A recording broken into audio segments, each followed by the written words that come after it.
आज के क्लास में पढ़ेंगे मानव विकास का उद्देश्य।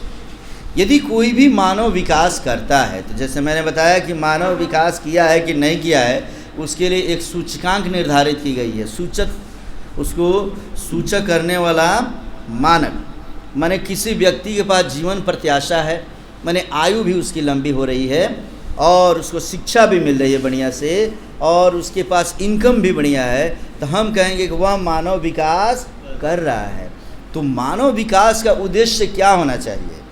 हमारा जो हम डेवलपमेंट करते हैं उसका उद्देश्य क्या होना चाहिए? तो मानव विकास के उद्देश्य हैं, पहला आर्थिक विकास। पहला विकास हमें क्या करना चाहिए? ये सभी पॉइंट एक एक करके मैं समझा देता हूँ। अगर परीक्षा में ये पूछ दे और ये 2 नंबर का पूछे तो इतना लिख कर 2-2 लाइन लिख देना। अगर समझो कि 4 नंबर का पूछ दे तो एक्सप्लेन कर देना। मानव विकास के पहला उद्देश्य है आर्थिक विकास, अर्थात प्रत्येक मानव को अपना आर्थिक विकास स्वयं करना चाहिए। उसे इतने पैसे कमा लेने चाहिए कि उसको रोटी कपड़ा मकान की ज़रूरत महसूस न हो, और अगर ज़रूरत हो तो आसानी से उसका माने उपयोग वो कर सके, उसकी व्यवस्था कर सके। अर्थात यदि किसी परिवार की प्रति व्यक्ति आय माने बढ़िया हो जाए तो समझ लेंगे कि वह व्यक्ति आर्थिक विकास कर रहा है। लेकिन आर्थिक विकास को मानव विकास नहीं कहेंगे। आर्थिक विकास मानव विकास का एक घटक है। मानव विकास में 4 चीज़ें हैं, और चारों अगर तुमने नहीं किया बच्चों तो समझो कि तुमने मानव विकास नहीं किया, सिर्फ अपना रुपया पैसा का विकास कर लिया। ठीक है ना? दूसरा विकास है इसका सामाजिक विकास। यदि हमारे धन कमाने से, आर्थिक विकास हमने कर लिया, धन कमा लिया, लेकिन उससे हमारे समाज का कल्याण नहीं होता है।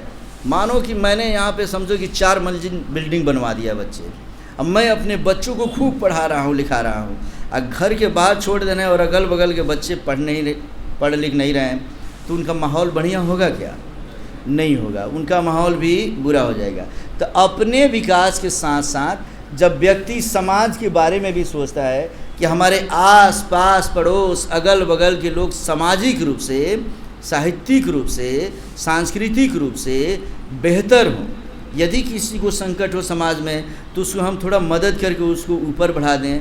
यदि कोई पढ़ने में कमज़ोर है उसको मदद करके उसको हम ऊपर बढ़ाएं। इस प्रकार का अगर हम सामाजिक काम अगर अपने विकास के साथ करते हैं तब हमने मानव विकास किया, अन्यथा सिर्फ पैसा के विकास से मानव विकास नहीं माना जाए। तीसरा है सांस्कृतिक विकास। सांस्कृतिक में समझो कि हमारे कल्चर आते हैं बच्चे, संस्कृति आती है। अगर किसी व्यक्ति के अंदर जो भी इच्छाएं परंपराओं से पहले से चली आ रही है उस सब का डेवलपमेंट भी होना चाहिए। व्यक्ति पैसा कमाए और आनंद ही ना ले पाए, आ रहा समझ में ना जी, तो उस धन का कोई मतलब है क्या? तो सांस्कृतिक विकास सांस्कृतिक शब्द से जुड़ा हुआ है, जिससे मानो जनरली कोई कल्चरल प्रोग्राम हो जाता है, नृत्य हो जाता है, संगीत हो जाता है, ये कोई रस जब हमें मिलता है तो हमें आनंद की अनुभूति होती है। बच्चे कोई भी काम करते करते मन क्या होता है? शिथिल हो जाता है, आनंद नहीं आता है। तो हम लोग क्या करते हैं? पढ़ते हैं लगातार 24 घंटे में से 12 घंटा 14 घंटा 2 4 5 दिन 7 दिन पढ़ लिए, मन भारी भारी लगने लगता है, तब तक एक गाना हम लोग बजा लेते हैं, और गाना बज जाता है तो सुनकर थोड़ा सा घूम भी लेते हैं, झूम भी लेते हैं, और तब लगता है दिमाग बड़ा हल्का हो गया एकदम।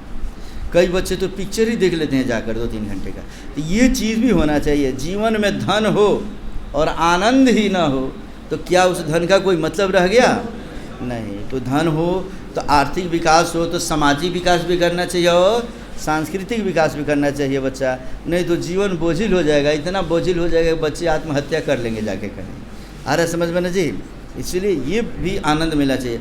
और चौथा राजनीतिक विकास, माने केवल पैसा कमा लेने से हमारा विकास नहीं होगा बच्चे, हमें राजनीतिक विकास, हमारी जो सरकार है, जो नियम कानून हमारे लिए बना रही है, वो कोई अच्छी सरकार है कि नहीं, जो रूल्स रेगुलेशन बन रहा है वो जनता के हित में बन रहा है कि नहीं, हमारे हित में बन रहा है कि नहीं, कोई कार्यक्रम बन रहा है तो किसी जाति विशेष को बन रहा है कि सबके लिए बन रहा है, इस पर भी ध्यान देना मानव विकास का मूल उद्देश्य होता है बच्चे। तो मानव विकास के मूल उद्देश्य अगर पूछे तो बता सकते हो तुम लोग? अब भारत में मानव विकास के सूचक की मैं बात करूं, अभी जो मैं पढ़ाया था, तो भारत में मानव विकास के निम्नलिखित 3 सूचक होते हैं। विकास के पहला सूचक क्या होता है जी?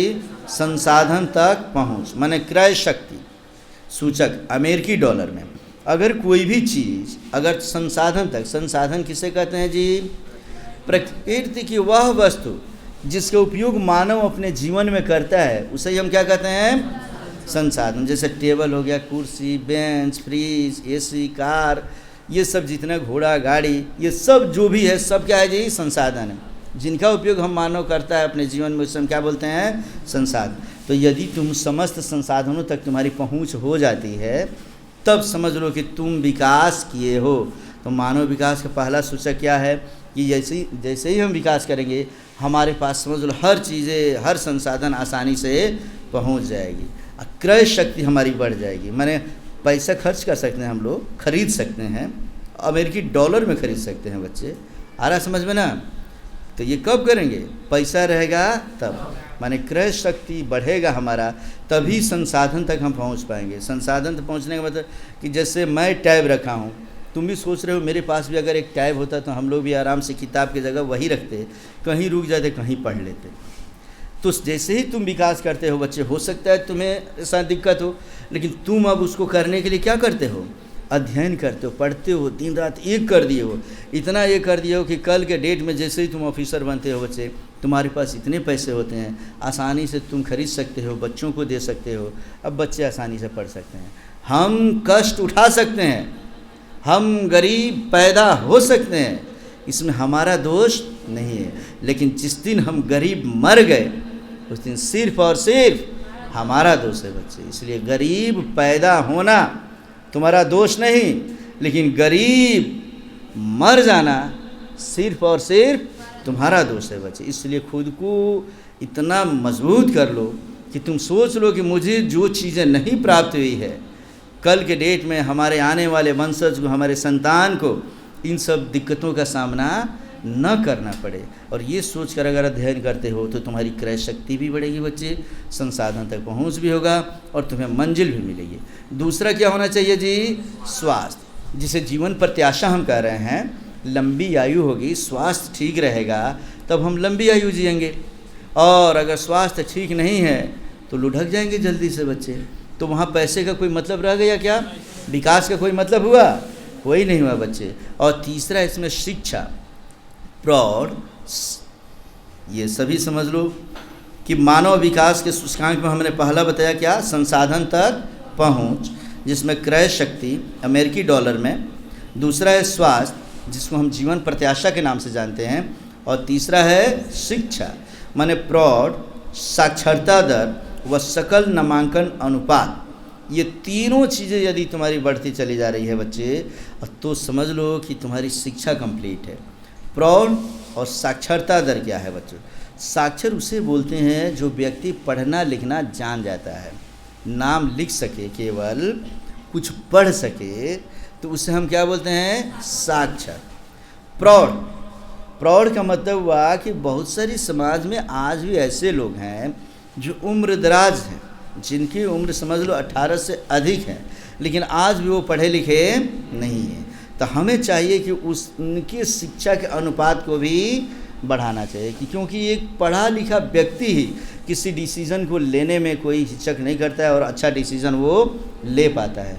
अनपढ़ आदमी किसी चीज़ को समझने में बड़ा वक्त लगाता है बच्चे। समझ गया तो ठीक है, और नहीं समझा तो समझाते रह जाओगे, वो समझ नहीं पाएगा। और तीसरा इसमें सकल नामांकन अनुपात। सकल नामांकन अनुपात के मतलब जो भी बच्चे हैं उनको निश्चित रूप से शिक्षा के लिए नामांकित कराओ। अगल बगल, घर द्वार, आसपास पड़ोस में सबको शिक्षा के प्रति उन्मुख करो बच्चे।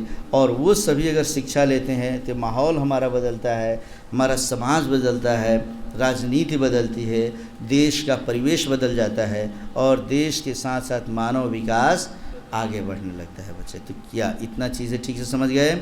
अब भारत में मानव विकास कब कब कैसे किया है और किस कोटि में हम लोग हैं, ये पढ़ेंगे हम लोग कल के क्लास में।